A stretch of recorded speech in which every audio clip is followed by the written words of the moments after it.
Hey everybody, Brandon here, and this is the end of my week one of my deep dive GMAT studies. So I took a practice exam over the weekend, and I actually released a video on, I think, Saturday. So I took the test on Saturday morning, and tried to film something like immediately after I took it, but it just felt like I was rambling. I was stammering a lot, and I felt like I needed to really like collect my thoughts. But took my first practice exam and was a little bit surprised by the results. Not gonna be on, or not gonna lie with you guys. So I initially said this was going to be kind of a 600 to 750, hopefully 750, practice, journey up to a higher GMAT score. I said 600 because that was kind of where I started at originally, but turns out first Manhattan practice exam, I'm scoring a 620. So a little bit surprising, but it's going to make this a little bit more interesting. Now I have some, bit of a fire under my ass.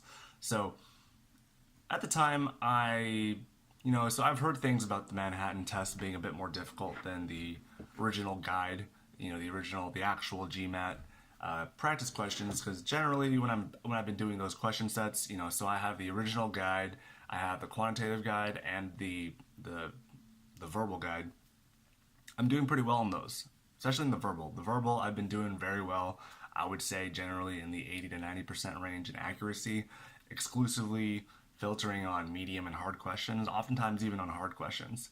Whereas my verbal has been a little bit spotty, or no, my quantitative has been a little bit spotty, somewhere from like 70%, 80%, but sometimes even hitting 60%. Sometimes I hit some topics that I'm just not as familiar with, and I end up, my score ends up suffering in terms of, my actual practice session accuracy.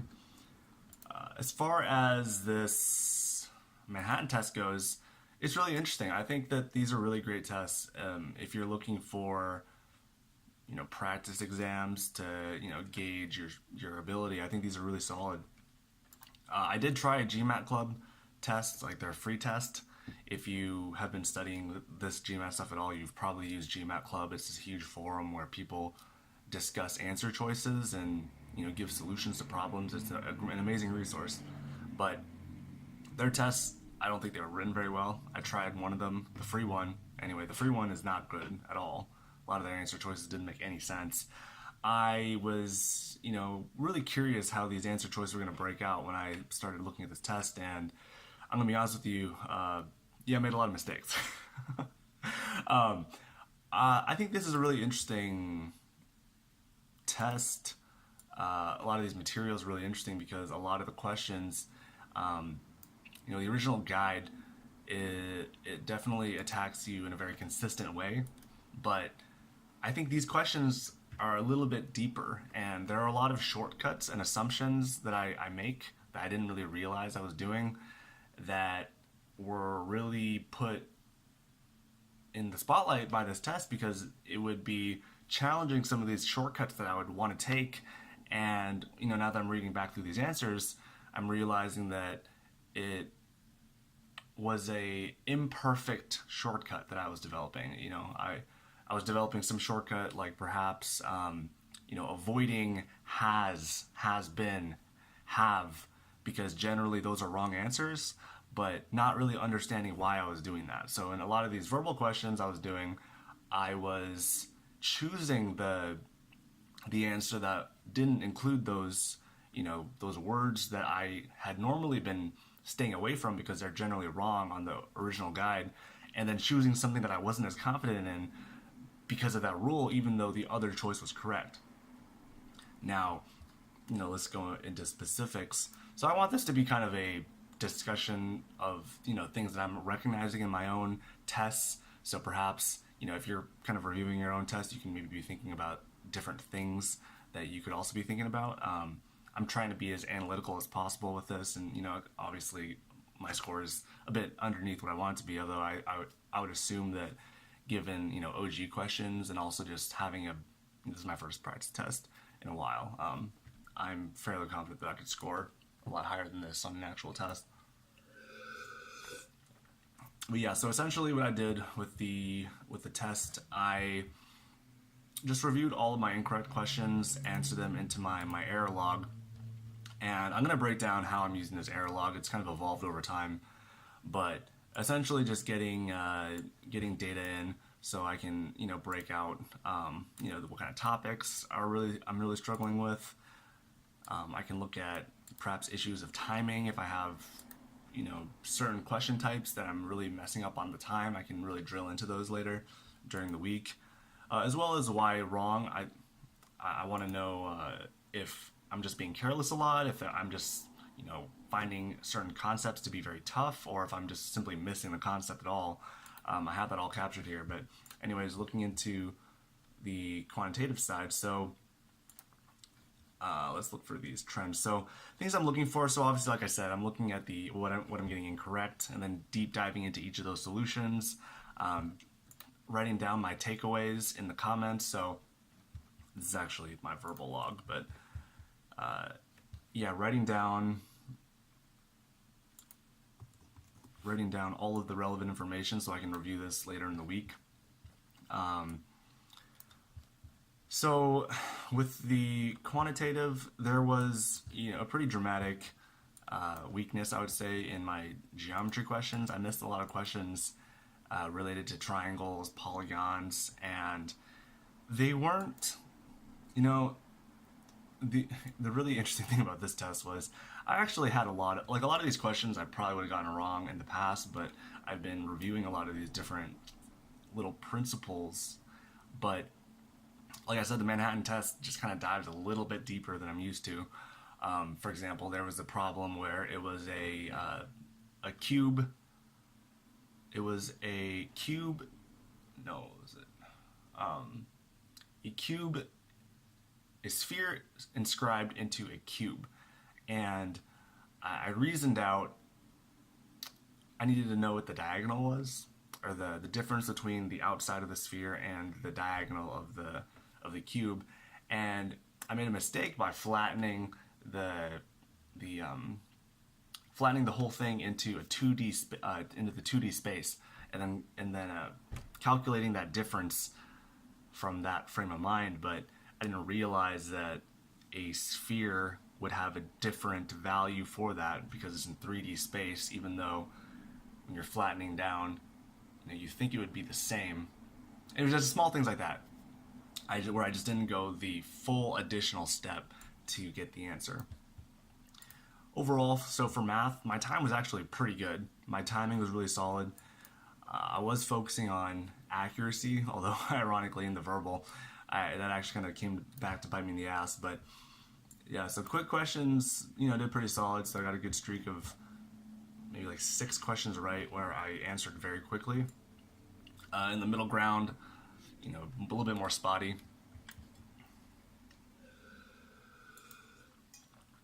See, as far as difficulty, so a lot of my easy questions in math, I'm pretty happy that I at least got those. So I'm not making any dumb mistakes. This is what it looks like. I had a pretty good streak of pretty much getting all the easy stuff right. It's just when I get to the 600-700 range, then I'm, not really fully thinking things right. I don't really like this whole streak here. Missed a lot of questions in that area. I was surprised I did as well as I did, getting this many questions wrong. Did pretty okay on time. I didn't really burn that much time on a lot of questions. Had a few questions where I went a little bit over, but a lot of those were me catching an error midway through the problem and then having to recalculate some stuff. There were definitely a lot of questions where I could have easily shortcutted things. There was one question in particular, this last one, where I spent a lot of time, but this was, the last question. I think this question was a particular good example of where I could have easily just used a shortcut rather than try to do, very unwieldy math. Both the fractions and the decimals should have really clued me in on looking for a way to shortcut this. If you look at the answer choices, you essentially have 2 different groupings of answers. You either have the 0.2 or the 0.6. Now, in my head, when I was taking the test, I didn't really see that. I just saw a bunch of answer choices that were very close together. But what this is essentially telling you is that you're either going to have to choose between these 2 or these 3. And when it came down to it, I had to choose between these top two, and these top two are they're differentiated enough, 0.23 and 0.26. Essentially, these 1 over 0.07, this can be, approximated to a whole number. This can be approximated to a whole number. You can add those two whole numbers together, and by dividing, I think it was like something like 20 or something. So you have like under 5 and you have over 20. It's going to be underneath the 0.25 range, which would put you in the 0.23. Anyways, that was something that I should have known. And there are a couple other instances where I could have made shortcuts like that, but yeah, I've been out of the rhythm of taking tests. But this was a good learning lesson. Okay. And yeah, so I really do like these Manhattan tests. I was initially writing in all of the questions that I had even answered, and it was getting a bit of a slog, just, the data entry part of it. I'd say that's probably the worst part of maintaining an error log. But these Manhattan tests do a really great job of, you can generate this assessment report, and it gives you pretty in-depth analytics. So you can't go across like multiple topics. So it's really more of a, point to point. Like, I really wanted to do kind of over time assessments of the way my skills were improving, but I think that with this weekly format of how I'm doing this, it makes a lot more sense for me to simply find the weak points in each exam, then course correct until the next week, and then when I get to that next week, determine what my weaknesses are, and then continuously course correct, closer to a better score, I suppose. Having more analytics doesn't really make sense when each week I'm going to be given what my weaknesses was on the last test, and I can just, go from, A to B to C to D. I don't need to go do some crazy Tableau visualization dashboard.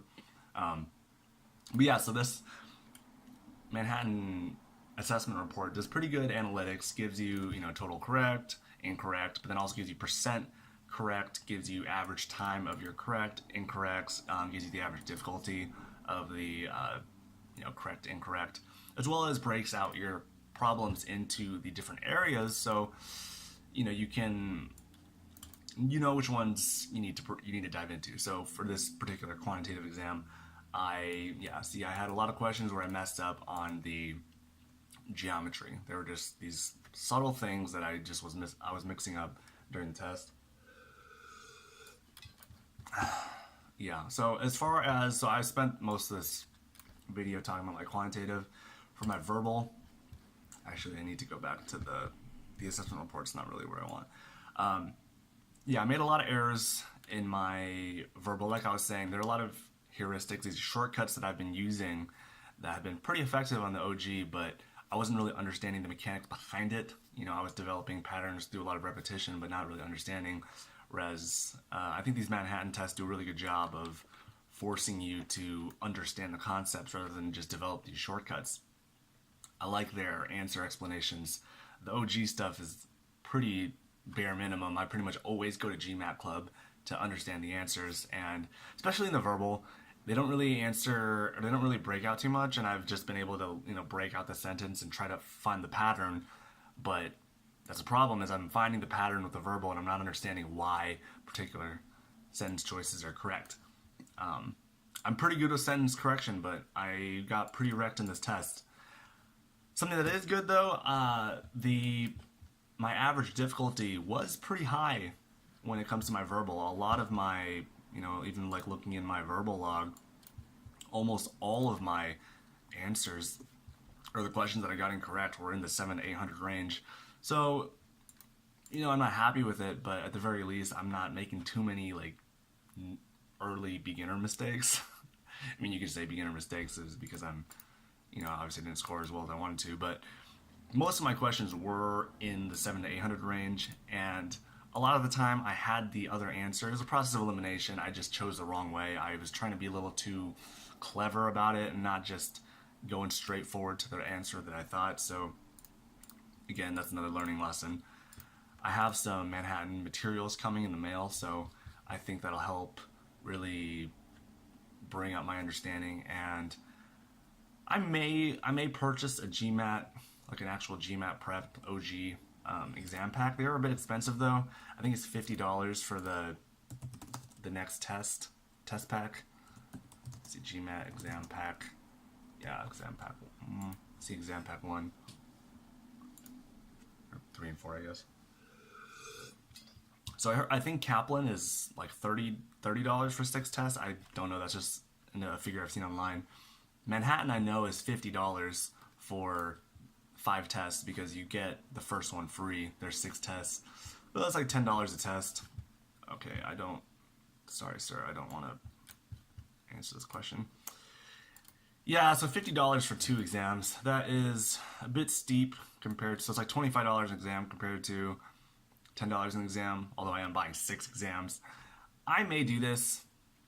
I'm not really sure. I do believe that even if in the Manhattan I'm not scoring up to where I want to be, whatever, 750 or whatever, if I do get up to 700 to 730, I do feel pretty solid about that, just because I think I'm already in the 700 range with OG questions, and going from 620 to 700, I feel pretty solid about that, and be completely honest with you.